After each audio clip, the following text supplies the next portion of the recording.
Of course, political party leaders will be flocking to the Rock to get the official word and result. The IFP making some gains in KwaZulu-Natal again. Indeed, Shahan, political party leaders are flocking inside the Rock this evening for the official release of the results and the announcement by the IEC. The President of the Republic of South Africa, President Cyril Ramaphosa, will also grace the event as usual as the incumbent head of state. I'm just going to step out of shot and ask my colleague Tando to just show you some of the political leaders and dignitaries who have arrived here at the Rock. You can see Mkhuleko Hlengwa of the IFP, whom they've seen a resurgence in electoral politics in the province of KwaZulu-Natal. You can see Bishop Mpumlwana as well from the South African Council of Churches. I'm just going to throw straight to Mkhuleko Hlengwa. Baba, you've come back strongly in the province of KwaZulu-Natal. What do you attribute this to? Well, hard work, a functional manifesto with a track record of service delivery, and we want to pay tribute to Prince Buthelezi, who carried this campaign with great diligence, the high level of political discipline. He marshaled the forces, even against difficult odds. He was able to, ensure that we did the right things, and the people understood that there is something good in South African politics, it's the IFP, and so we're using this now as a launch pad for the future.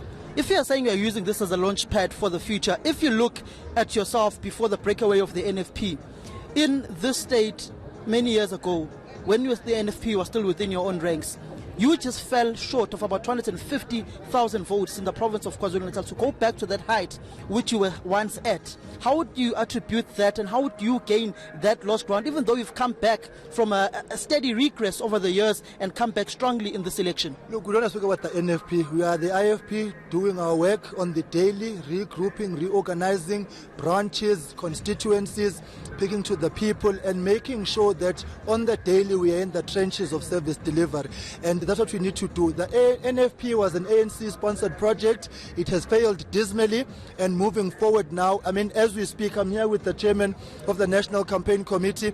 As of next week, the campaign for 2021 begins, because we are keenly focused on building on these gains, and we are quite humbled by the trust that has been placed in us, and we can say to South Africans, their trust has not been misplaced, and so let us work together in whatever capacity of our role you'll find in Parliament now will be the collective interests of our people. How do you restore the integrity of the IFP and fulfill the legacy of Umntwana Kapindangena when there are political killings in your own organization? On election day, yet another IFP leader was gunned down. Yes, but killed by non-IFP people. The police would investigate that. The political violence which continues to characterize KwaZulu-Natal is something we condemn, and we call on the law enforcement agencies to actually do their work. But let me add that the IFP does not suffer from this headache in the main. So even there to speak to the ANC, with the NFP, we're running a tight ship, a clean government, a clean governance, and we're doing well. And thank you, South Africa. Thank you very much, Mr. Hlengwa. I'm going to throw to the national chairperson of the ANC, Gwede Mantashe Samson, who's just arrived here, and I'm going to ask him a direct question when it comes to issues of mixed messages of his leaders, in particular Fikile Mbalula, the head of ANC elections, and their Secretary General Ace Makashule. Mr. Mantashe, we are live on ENCA. You seem to be sending mixed messages and fighting amongst yourself, with your head of elections, Fikile Mbalula, saying you would have dropped under 40% if Mr. Cyril Ramaphosa, the president, wasn't elected. That's not the issue. We've just finished elections. They went well. There were hiccups like any other complex, massive project. I was congratulating the AFP now for the improved performance. We've done well. We've dropped in terms of numbers, but we're governing all the 8 provinces that we're governing, and we're governing nationally. We must thank South Africans for that. They've given us another lifeline, and we appreciate that opportunity. We must use it appropriately. Why did you drop, Mr. Mantashe? We've dropped for many reasons. Actually, the electorate has given us more than 57% support, which is good. Many people always compare that 57 to 62 of 2014. What they don't appreciate is that we picked it up from 54 in 2016, when we are really facing a disaster. So we are picking up from that disaster. We are hoping to build on the foundation set. Who caused that disaster? You see, when you are in politics, the worst thing you do is to point fingers. Say that one and that one and that one. You are going to be in trouble. What is important is that the African National Congress must recommit itself to rebuilding the base, reconnecting with the people, delivering what it committed itself to do. Are you still going to be arrogant in power, as various reports in the country said the ANC was arrogant, self-centered, and inward-looking, and not looking in towards the needs of society? Actually, I've been to all the 9 provinces. This arrogant narrative is a media narrative. When we talk to our people listen to us, and we listen to them. But if you want to continue that narrative, it's your choice. We will talk to our people. We will listen to them. We'll try to correct where we have committed mistake and do what is the best interest of the country. Will those who have been implicated in state capture and corruption be ministers? Zondo is running the State Capture Commission. We resolved on that issue from a conference of the ANC. We'll support it through and through. It must complete its work, make its determination. What we should not do is to be alarmed and be alarmist. Because Zondo Commission is doing what it was set up to do, it must continue doing it. Mr. Mantashe, it was a direct question. Will those who are implicated in state capture and corruption be ministers? The Zondo Commission must continue with this work. Instead of being excited and be alarmist, we must not be alarmist, we must not be alarmed. We must allow that Zondo Commission to complete its work. And once it completes its work, we must comply. Is your response influenced by that you have been mentioned in the Busasa debacle? No, I'm not in the Busasa debacle. You had security upgrades. No, wait. I'm not in the Busasa debacle. The advantage I have is that I am news myself. If you just raise Mandasha, everybody gets excited. Are you coming back as a Minister of Mineral Resources? We don't apply for jobs as ministers. The President appoints ministers. So he can fire you tomorrow? The minister, we will not be fired. The term will have been ended. That is not firing. And at the end of the term, the President appoints a new cabinet. Everybody starts from scratch. Will there be blood on the floor? Seemingly no SG is fighting with your President. No, the SG cannot fight the President, and he will not fight the President, because it is not two people. The President of the ANC is the head of the organization.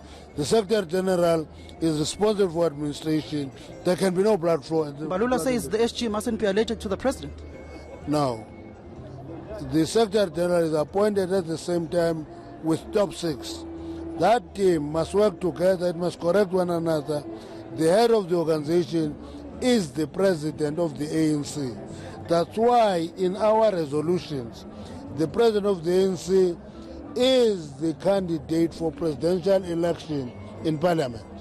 Is he a liability? Is your Secretary General Ace Magashule a liability?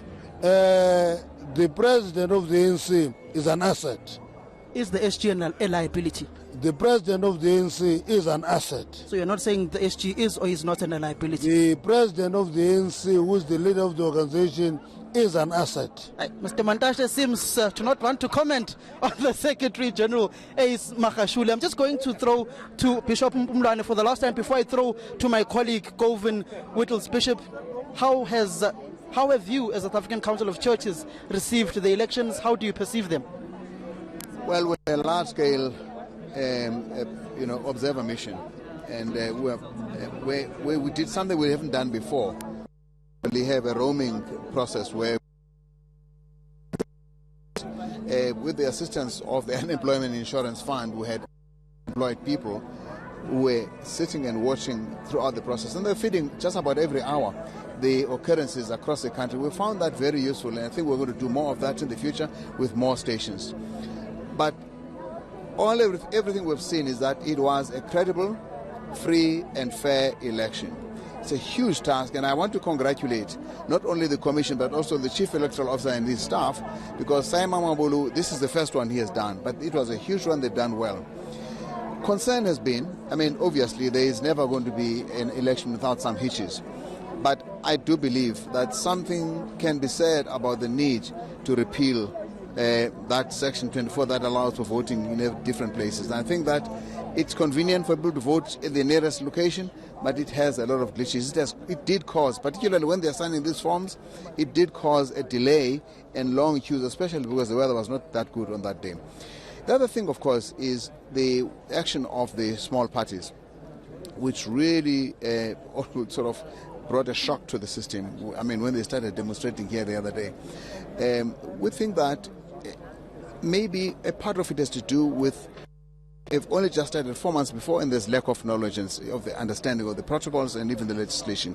Maybe, just maybe, it is necessary for all parties that have been qualified for participation in the ballot paper to have some kind of orientation, if you like, a boot camp, so that all of them get to the same level of understanding. Do you think the sixth administration that will be installed after the inauguration and the voting of the president in the National Assembly will have the necessity and gut to grow South Africa again, to put South Africa in a growth trajectory and minimize issues of state capture, corruption and malfeasance? In essence, do you have confidence in the president of the ANC and the incumbent president of the Republic and outgoing President Cyril Ramaphosa? We keep a cautious watch. We have been impressed by the efforts he has made with very limited power, actually, as an interim president in the last little while. But we at the SACC began a process that we call the National Convention process with other civil society organizations that says we should set values against which we'll benchmark and make our demands regardless. In other words, we should not mortgage ourselves to who is the president. We did this with Mandela because we thought every president would be like Mandela. No, it's not like that. So a good president is a good president, but they get better because society is watching and supporting them in the better side of their efforts. Thank you very much, Bishop. Well, that was Bishop Mbulane speaking about the South African Council of Churches and how they perceive how the elections went. They were impressed with Saima Babulo, who was leading the IEC team within these elections for this sixth administration, and also speaking about smaller parties and discrepancies that are there in the electoral system in South Africa. I'm just going to ask my colleague Tando just to show you the COPE leader, Musiwa Likota, whom his party was once the second biggest, if not the third biggest party in South Africa. They are now facing political extinction from the National Assembly. Shahan, I will throw back to my colleague Govin Whittles, who is on the other side of the Rock Centre.